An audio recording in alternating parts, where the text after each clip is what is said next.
যে ঘরে মাগরিবের নামাজের পর এই একটি তসবিহ পড়া হয় সেই ঘরের প্রতিটি শিশু পর্যন্ত ধনী হয়ে যায়। সেই ঘর থেকে দারিদ্র ও অভাব অনটনের চিরতরে অবসান ঘটে। সেই ঘরে রিজিক বৃষ্টির মতো বর্ষিত হতে থাকে। যেই এই আমলটি করেছে আল্লাহর রহমতে সে সচ্ছল ও সম্পদশালী হয়ে গেছে। যে ব্যক্তিও রিজিকে বরকতের এই বিশেষ আমলটি করতে চান সে যেন কমেন্টে সুবহানাল্লাহ লিখে এবং হালাল বাণী ইউটিউব চ্যানেলটি সাবস্ক্রাইব করে দেন।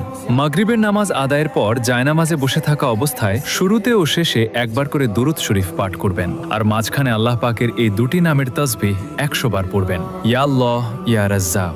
এরপর আল্লাহর কাছে রিজিকের জন্য দোয়া করবেন।